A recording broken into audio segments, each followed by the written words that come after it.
Assalamualaikum warahmatullahi wabarakatuh. Alhamdulillahirrabbilalamin.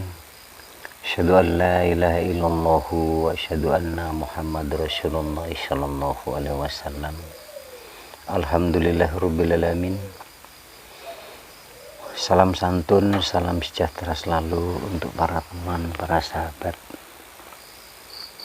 Semoga Allah selalu senantiasa meridhoi, semoga Allah selalu senantiasa merahmati, semoga Allah selalu senantiasa memilih para saudara-saudaraku, para teman, para sahabat seluruhnya menjadi hamba-hamba yang betul-betul dipilih oleh Allah, menjadi hamba yang muttaqin, menjadi hamba yang husnul khotimah, menjadi hamba yang memiliki akhlakul karimah, dan pada akhirnya nanti semoga para saudara-saudaraku sekalian menjadi hamba-hamba yang husnul khotimah.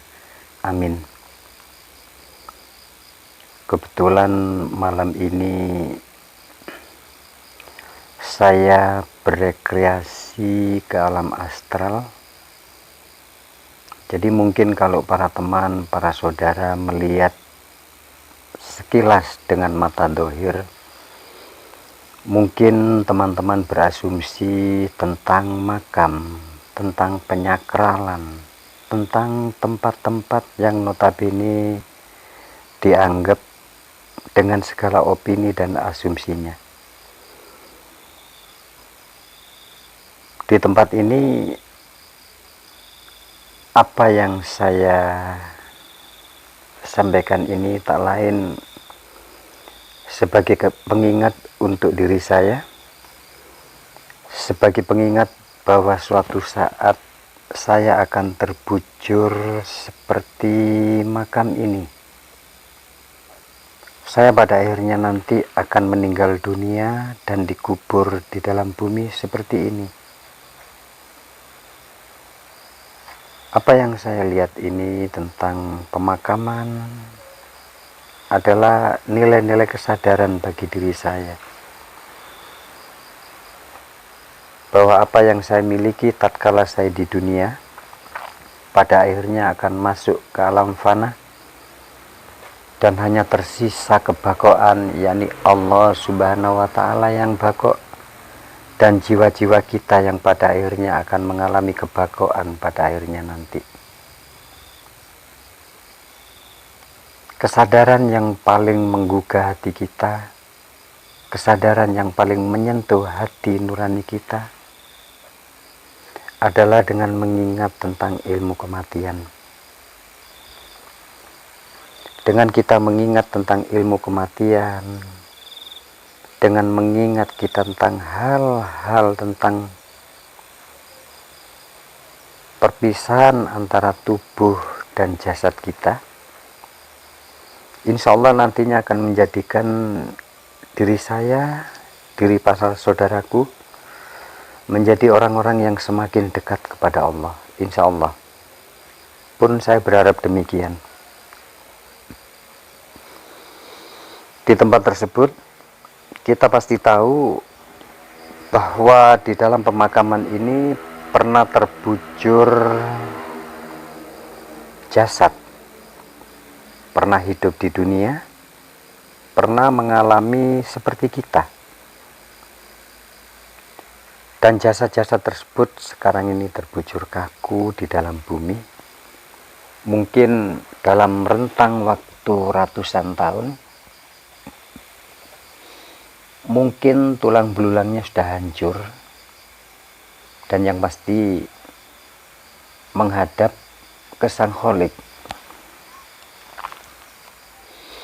Dulu nilai-nilai kesombongan yang dimiliki, nilai-nilai keakuan yang dimiliki, nilai-nilai kegagahan yang dimiliki, kehebatan tentang intelektualnya, kehebatan tentang pengetahuannya, kehebatannya tentang apapun, setelah manusia terbujur kaku lalu menemui tentang kematiannya,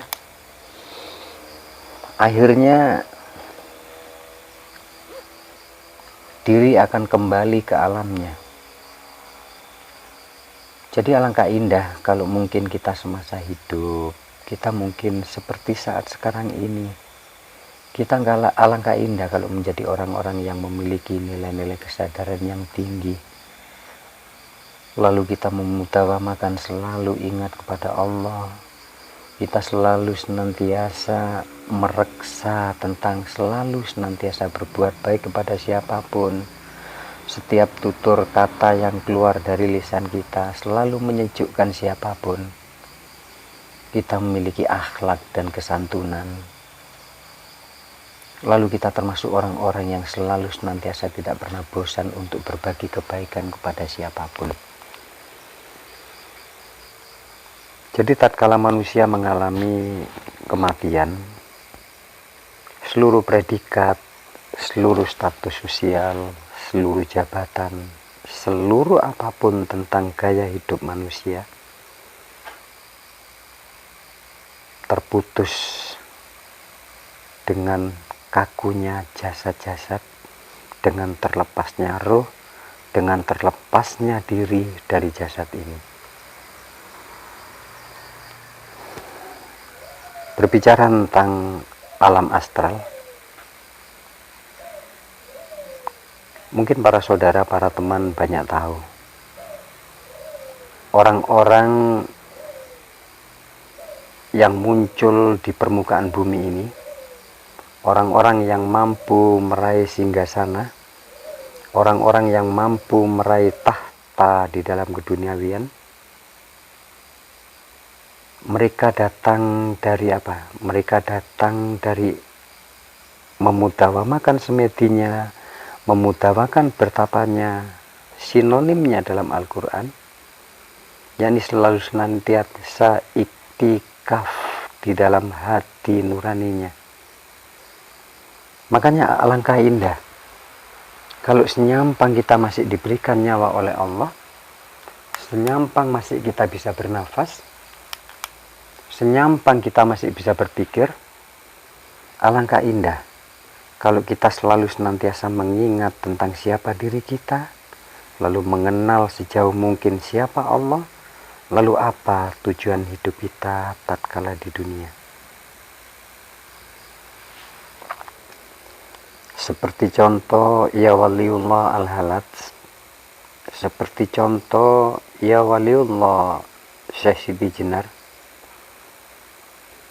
Beliau tidak tiba-tiba dikenal dan melegenda seperti sekarang ini. Proses untuk yang beliau alami, para beliau juga melewati proses-proses seperti selalu iktikaf di dalam dirinya, selalu riyadhah, selalu takarub, selalu senantiasa membersihkan dirinya dan membersihkan apa yang keluar dari akal pikirnya. Kalau para beliau bisa, kenapa kita tidak?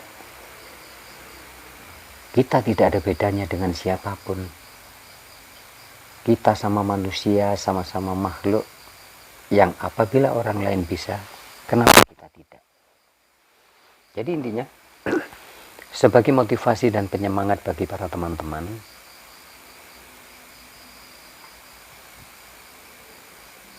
alangkah indah kalau kita senyampang masih diberikan nyawa, senyampang akal pikir kita masih berfungsi, semaka senyampang kita itu masih memiliki pemikiran, perenungan, lalu memiliki tentang akidah dan keimanan. Alangkah indah kalau kita selalu senantiasa menelaah, belajar dengan semangat yang sungguh-sungguh, dengan kesungguhan selalu senantiasa menghadap kepada Allah. Insya Allah pada akhirnya nanti para teman-teman akan tahu. Berbicara tentang alam kubur seperti saat ini, jadi kebanyakan orang-orang tahu yang dianggap alam kubur atau alam maksar, ya ini wujud batu nisan, mayat-mayat yang dibungkus dengan kain kafan, lalu di atasnya ada tanda batu nisan, dianggap makam atau alam barzah seperti ini. Jadi kalau kita telah lebih jauh, ini adalah makam, ini adalah kuburan. Dan kuburan ini bukan alam barzah. Kita gunakan logika. Andai kata si mungkar nangkir lalu menanyain, kalau ini memang alam barzah, menanyai sekarang ada orang meninggal di tempat ini, menanyai mayat di sini, lalu berikutnya ada mayat di sana, ada mayat di sana, ada mayat di sana, ada mayat di belahan dunia yang lain.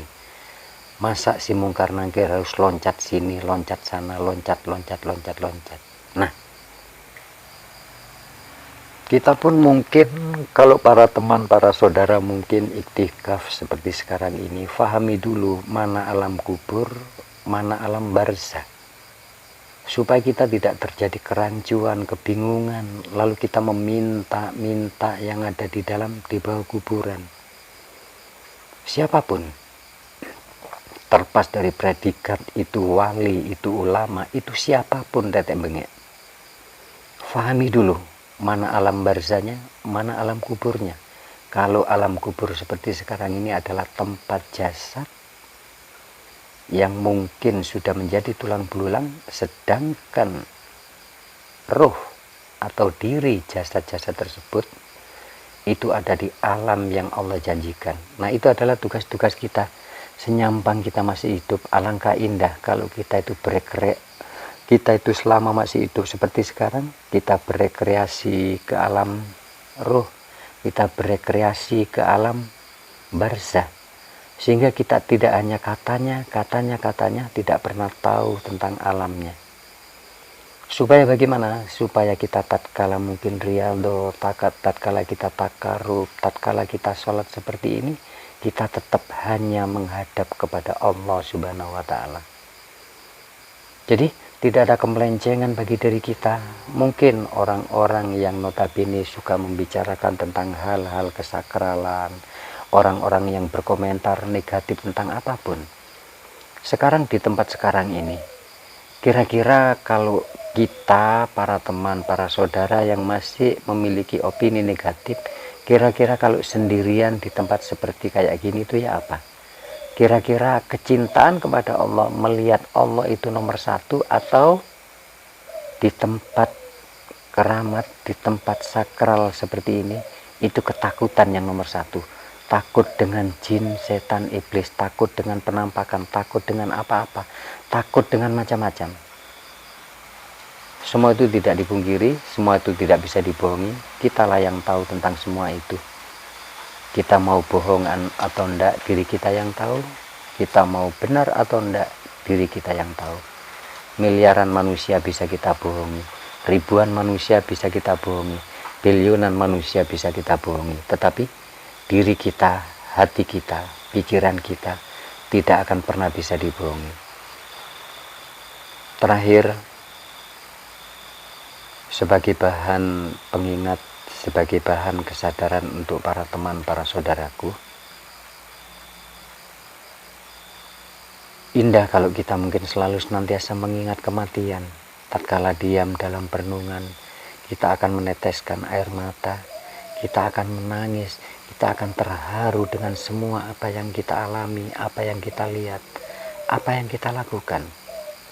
Bahwa pada akhirnya nanti kita pun akan terbujur seperti pemakaman ini. Kita akan terbujur. Kalau mungkin notabene memiliki predikat wali, memiliki predikat tentang kealimannya, mungkin akan dikenang orang, didatangi orang. Terus kalau kita yang tidak memiliki apa-apa, kita yang hanya orang biasa dan sangat biasa seperti saya ini, siapa yang akan pernah mengingat saya? Siapa yang akan pernah mendoakan saya? Kesiapan tatkala hidup itu adalah modal untuk kita nantinya.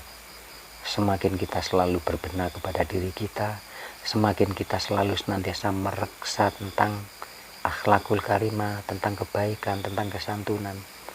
Lalu kita mereksa juga tentang sholat daim kita, mereksa tentang sholat khusyuk kita, mereksa tentang dzikir kolbi kita. Insya Allah pada akhirnya nanti bukan surga yang selalu kita harapkan, bukan neraka yang kita takuti, tetapi kecintaan dan mahabbah Allah lah yang nantinya kita harapkan.